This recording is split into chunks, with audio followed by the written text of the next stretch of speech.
Bismillahirrahmanirrahim. What lessons we can learn from those who left the way?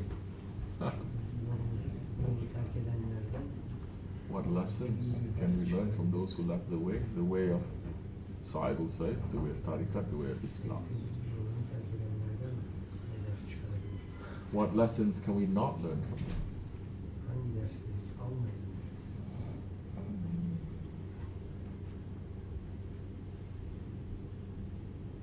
There were those during the Holy Prophet ﷺ's time also. They left the Prophet's way in the Prophet's lifetime. Can you imagine? They see the light of prophethood. They're in his sohbat, but they decide later on to leave him. Some during his lifetime, others after his lifetime. And for everyone's information too, after the Prophet's lifetime, the majority of the tribes in Arabia, they left Islam. The Bedouins I'm talking about. They left Islam. Same Bedouins as ruling the Arab world today, by the way.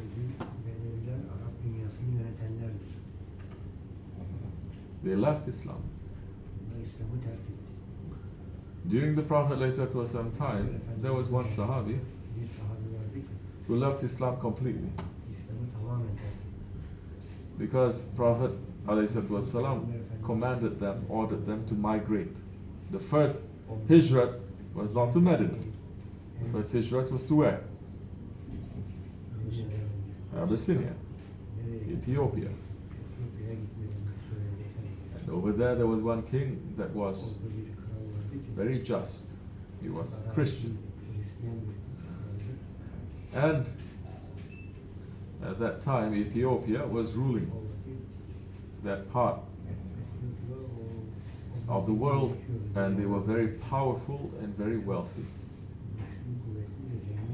So what made that person, we cannot call him a Sahabi because he was not a Sahabi. He accepted Islam and the Prophet ﷺ, then he left. What made him leave? Dunya. Because the Prophet's way at that time, ﷺ, the Prophet's way was what? Very simple,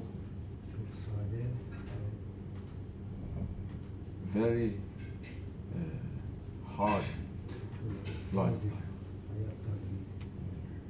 And what is the way of the unbelievers at that time that they were offering him? It was a life of riches, of ease, of pleasure, of gold, of influence. And so he accepted. And he left. He lost. Definitely. Then there are others like Ibn Salama who left the way of the Prophet ﷺ, again because he did not like the simple, hard lifestyle. Hard to the ego, of course. It's very easy for the spirit, which nobody can say. No one can say lifestyle in the Dergah now is hard. It is luxury compared to what they were going through. But it's hard on the ego, that we know. But we are here to make it hard for the ego, or to make it easy for the ego.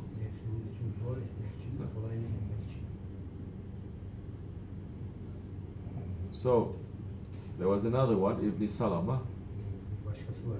He was living in the Prophet's mosque, ﷺ. He didn't have any possessions. He was very poor. But he was praying 5 times a day with the Prophet. Day and night he was in the masjid, worshipping, praying. But he was not sincere, because his heart was pulled to the world outside. He could not find satisfaction in remembering Allah.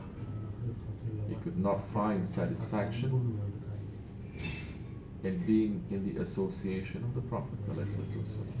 If you cannot find satisfaction in the remembrance of Allah and the association of the Prophet or your Shaykh, then your heart will not find any peace at all, dunya or akhirah, and you lose big time.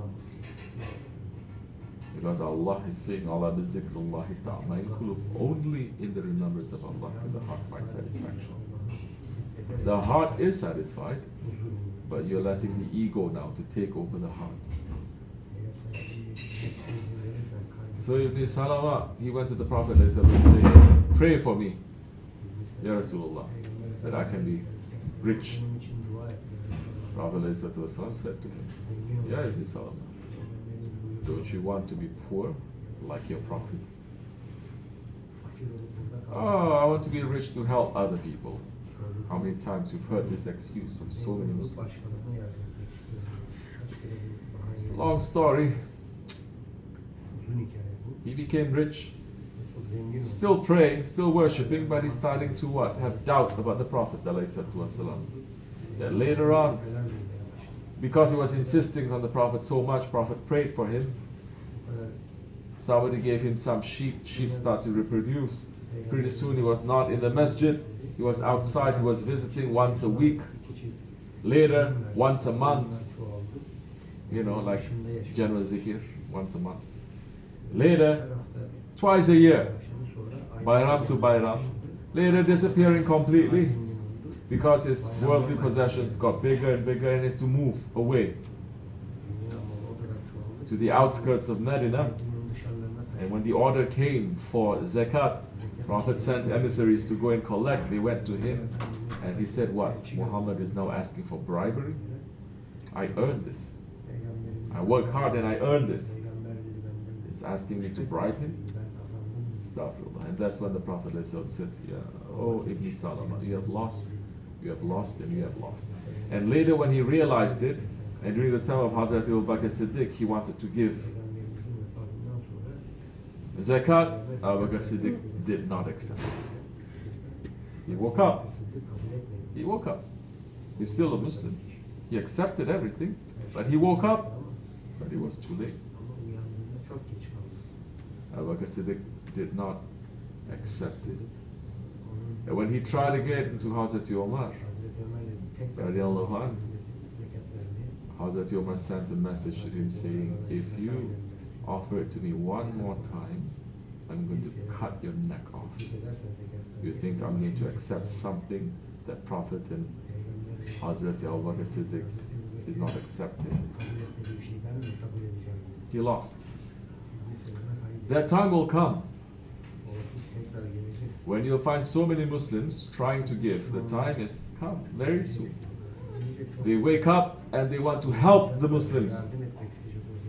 They want to give their money to help because there's so many now that are in need.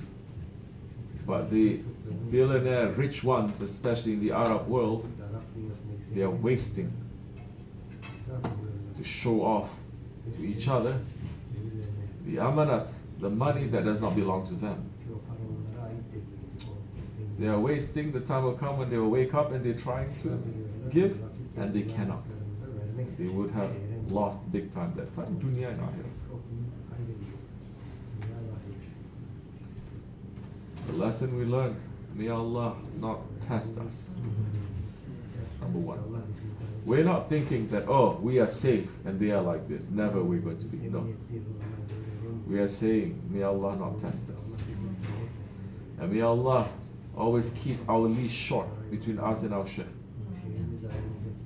If your leash is long, if you're able to do so many things, it's very lenient, one day you're going to wander off, or you're going to cut the tie, the leash, and you're going to leave.